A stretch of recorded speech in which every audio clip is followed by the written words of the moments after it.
I'm Kunal Shah, and the business is Shanti Aesthetics and Wellness Medicine, and we serve everyone. Yeah.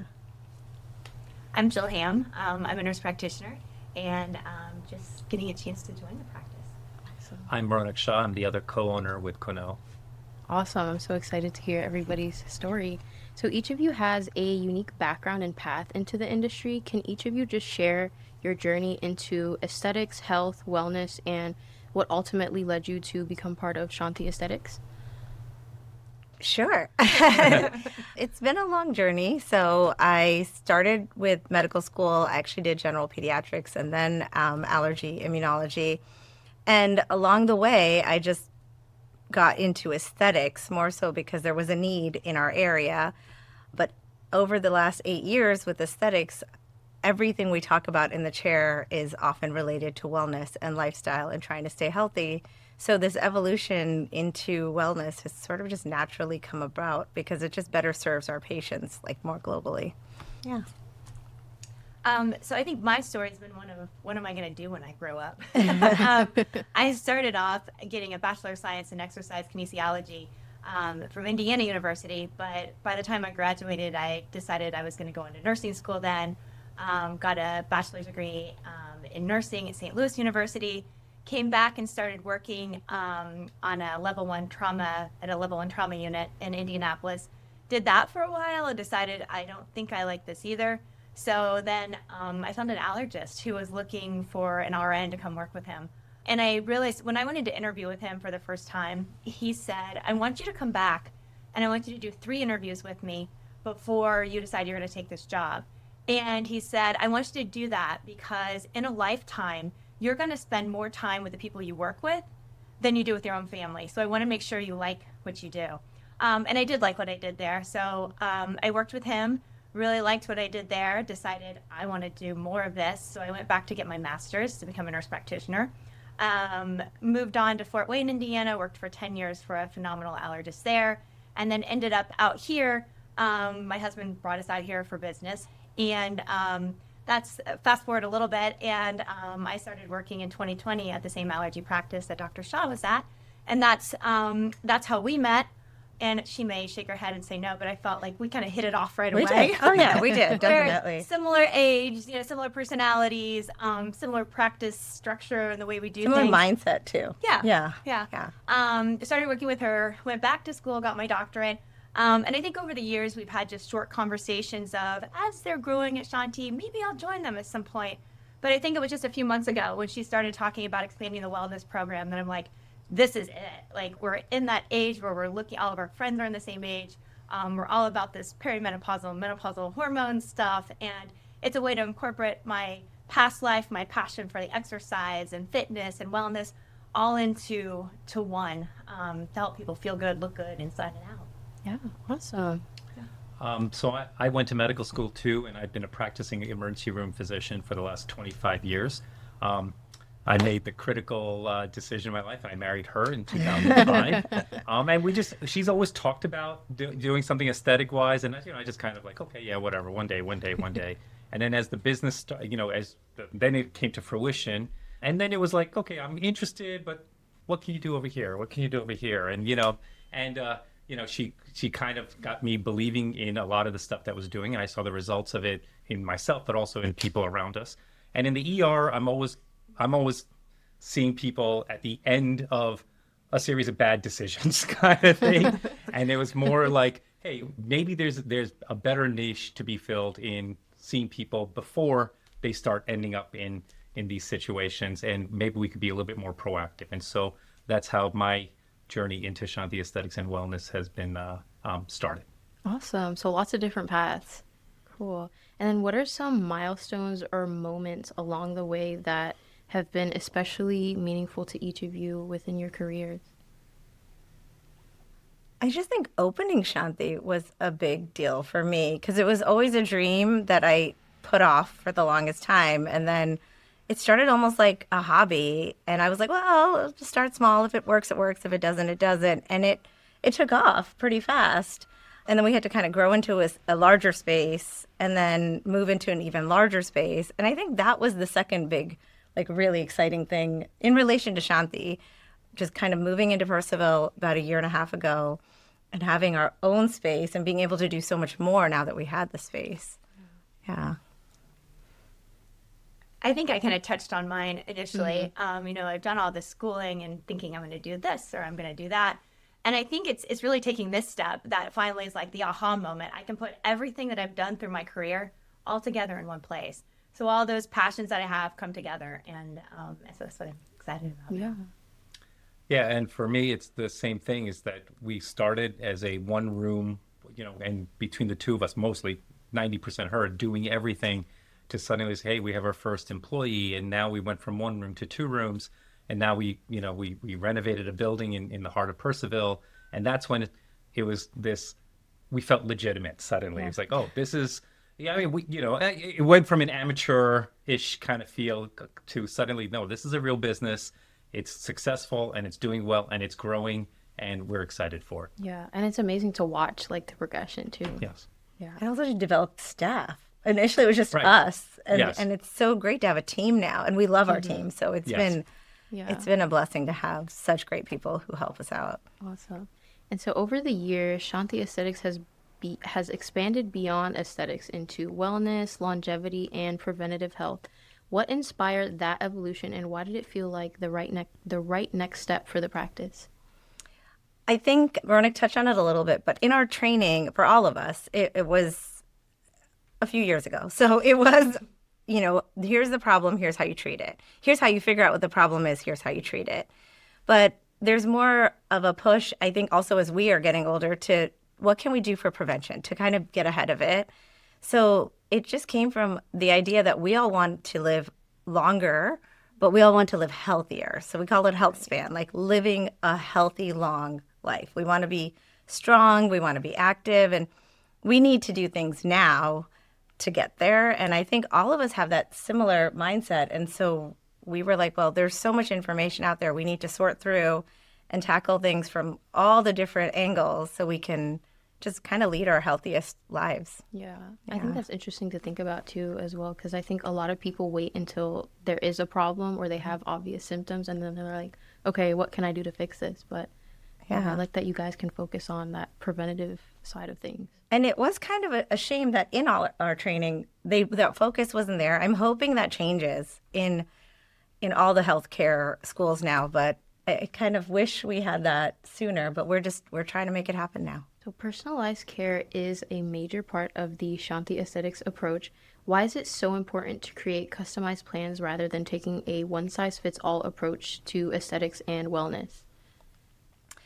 I think, and any of you guys can jump in if you want, but I think the reason it has to be personalized is the end goal is the same. We want to be healthy, but where everyone starts is different. And so we have to make small actionable steps that suit them, that they're going to make habits to get there. And everyone's health is a little different. Everyone's family health is a little different. Everyone's social health is a little different. So we sort of have to tailor it to best optimize each individual person.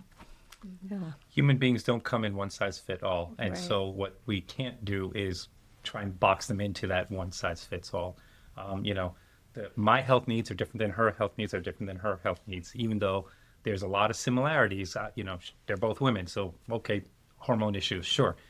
But Jill's hormone issues are different than Kunal's hormone issues and are very different than my issues. And so we have to take that. And then also how the plans that are formulated, how they can fit into people's lifestyles too.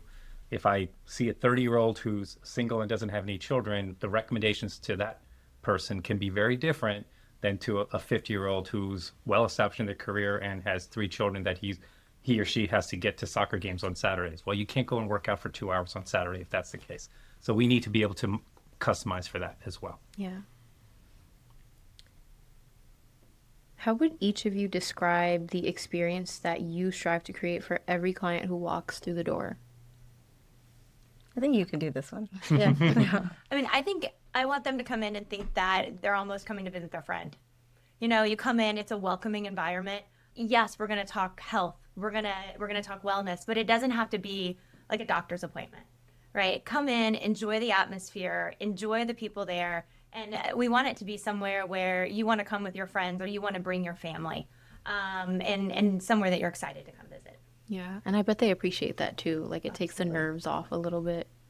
I think we also have a very like no judgment starting point. Hey, we're going to give you recommendations. Do what you can. We'll keep working on the others, but like there's never any judgment. And I think people like that. But we call everyone our friends after they've been with us like for one consultation. I It's love just that. that's just how it is. Yeah. As healthcare providers, what are some of the most common frustrations you hear from people who feel like their concerns aren't fully being addressed through traditional healthcare alone? Do you want it? Sure. Yeah. Well, so the difficulty that, and I think that's exactly what we're seeing here is that healthcare in the country is very much it has been at an inflection point.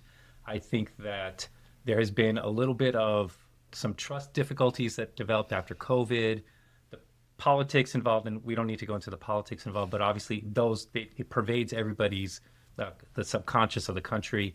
But also what has happened is people are with the power of the internet, with the power of AI, people are coming into their doctor's offices and the model has changed. We've gone from a paternalistic model, which is you come in, you have a problem, I'm going to tell you what you have and you're going to listen to me, to now it's let's have a conversation. It's called shared decision making. Let's have a conversation about what we can both do, I'll listen to your suggestions, you listen to my suggestions, and we can work together.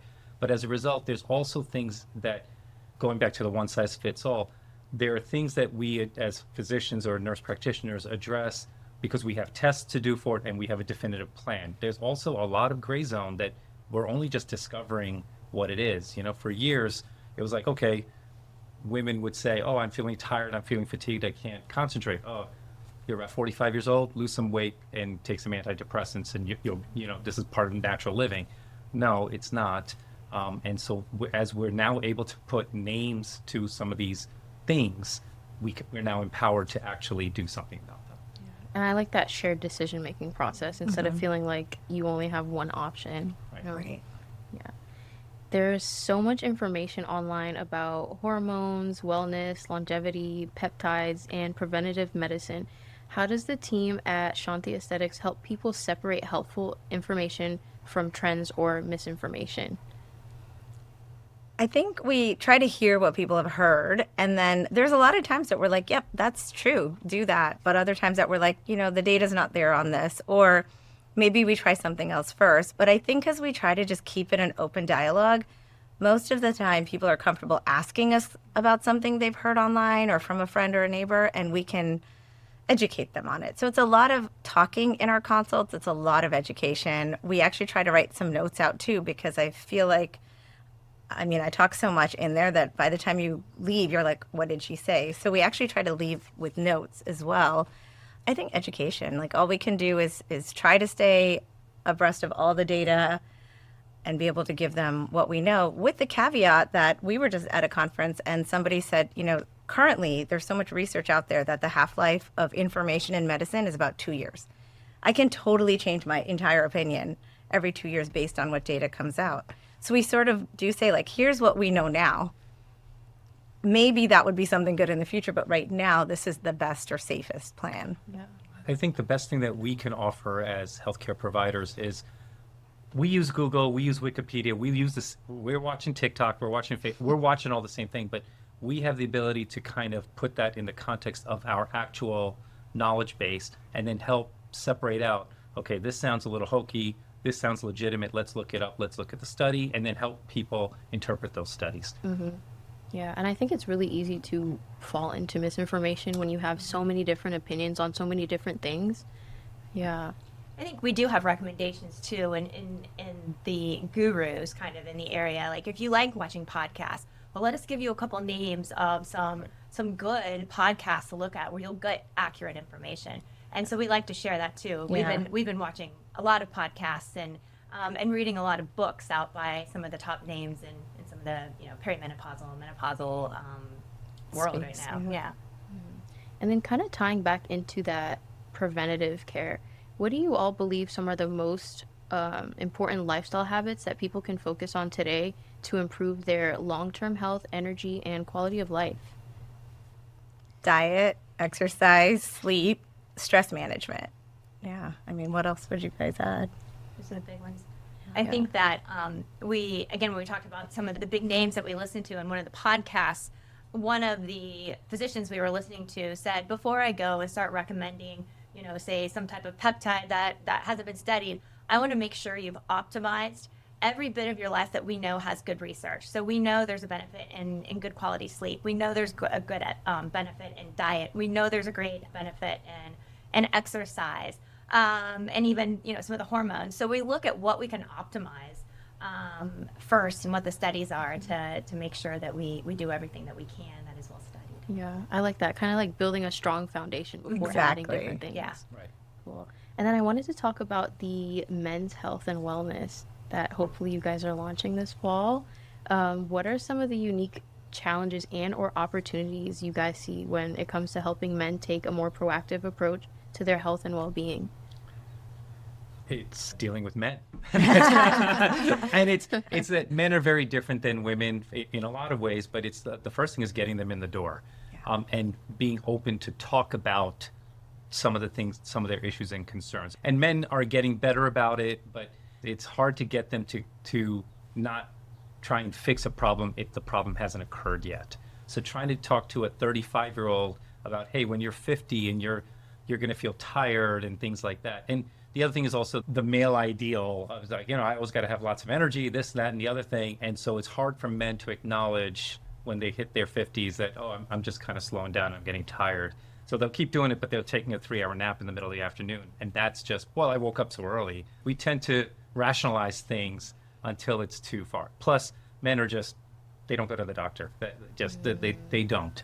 And so to convince men that, hey, this is something, and, like 1 in 4 men have low testosterone, and it starts dropping off when you're in your 30s by 1% per year, 1 to 3% per year. So by the time they're there in their 50s, they're down 20 to 60%.